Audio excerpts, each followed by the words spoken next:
Hello everyone, thank you so much for watching once again. I've posted a couple of videos on this topic already. I'll put them in a pinned comment, but there's just so much material here to cover about how Muhammad was a prophet unlike Moses. Now, of course, this myth that Muhammad was the prophet in Deuteronomy 18 is advanced by such dim bulbs as, you guessed it, Zakir Naik. In the book of Deuteronomy, chapter number 18, verse number 18, in the book of Deuteronomy, chapter number 18, verse number 19, all these references are talking about no one but Prophet Muhammad. All right, and in this video, we're going to cover 5 more ways in which Muhammad was a prophet unlike Moses. Number 1, bells. Now, we all know from the Hadith that Muhammad thought that bells were the instruments of Satan. Now, the real story behind this is Muhammad didn't want to be like the Christians, and Christians use bells. But Muhammad didn't just want to say, don't use bells, because that seems kind of arbitrary. He needs a better reason to prohibit his followers from using bells. So he came up with, they're an instrument of Satan. Now, the God of Moses apparently didn't know that bells were the instruments of Satan, because in Exodus, when we find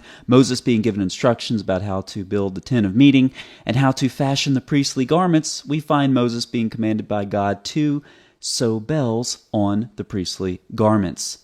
So, according to Muhammad, they're an instrument of Satan. According to the God of Moses, you're supposed to fasten these things onto the holiest of garments in ancient Israelite religion. Seems to be a disconnect there. But what do we actually have here? I'm going to suggest that we have a miracle. You see, Muhammad wasn't really talking about bells, and he wasn't really talking about Satan.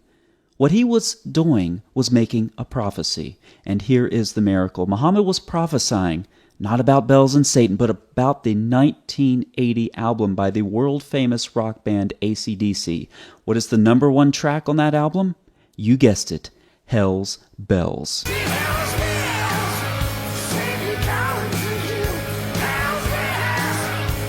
And remember, music is haram. Number 2, Moses intercedes numerous times for his people, for the Jews, for Israel. They deserve God's judgment. They rebelled over and over and over, and yet Moses has put an intercessory role, a priestly role for the Jews, and he asks for their forgiveness and for God's mercy. Muhammad, not so much. Not so much. Muhammad wanted them expelled from the Arabian Peninsula and had this eschatological vision where they were all killed, even the ones that were hiding behind rocks and trees. You know, the rocks and trees cry out, hey, Muslim, come kill this Jew who's hiding behind me. But it didn't stop there. Muhammad didn't just want the Jews killed. He wanted the animals that the Jews were transformed into killed as well, which is why you get even more points if you kill a gecko with 1 blow. Now, here in the United States, we have a major insurance company called Geico, and their motto is a gecko. What we have here is another miracle of Muhammad. He was forecasting that the Jews would be behind the scenes, pulling the strings like master puppeteers, which is what many Muslims suspect anyway.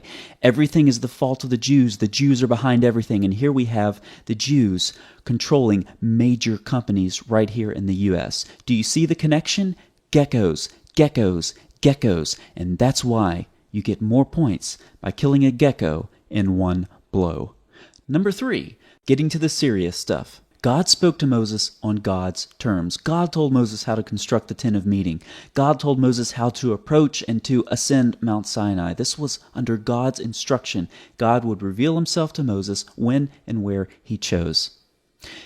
In Islamic theology, it's a little bit different. The revelations of Allah are more contingent on, shall we say, personal matters. How was Muhammad supposed to solve this problem of the marital strife that he was constantly having to deal with among all his wives who were separated in groups? Some he would sleep with, some he wouldn't, some he slept with more than others, and they're arguing amongst each other, and he's always dealing with this issue of jealousy, and Aisha was his favorite wife, and that's who his other wives were most jealous of.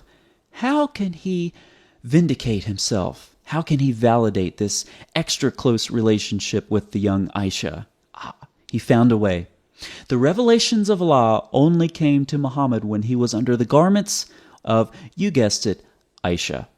Muhammad needed some sort of divine approval for this relationship with Aisha, and so he said Allah's revelations were contingent on this. Imagine that, the revelations of the God of Islam contingent on something, contingent about what woman you happen to be sleeping with at the time.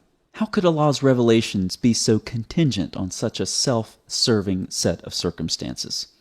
Number 4, God talked directly to Moses numerous times. This is obviously not the case with Muhammad. Muhammad claimed to be addressed by an angelic being in a cave, And that angelic being didn't even identify itself.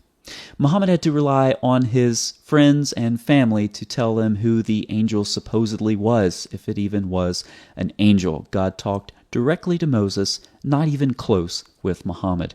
Number 5, Muhammad's God is impersonal. Muhammad's God knows nothing of a personal, caring, close relationship with his people. This is very different from the God of Moses. Moses knew about a God who dwelled with his people. This is the story, indeed, of the Bible from start to finish. God dwelling with his people. It's all through the Torah. It's all through the prophets, even through Revelation. And it's even true with individual persons of the Trinity. In the Old Testament, God dwells with his people. In the New Testament, the Word became flesh and dwelled among us in Jesus Christ. And then the Spirit of God dwells both in the church as well as within the body of individual believers. God dwells with his people according to biblical theology. The God of Islam knows nothing of any sort of personal, loving relationship with his creation. And those are 5 more reasons that Muhammad was a prophet, unlike Moses. Thanks so much for watching.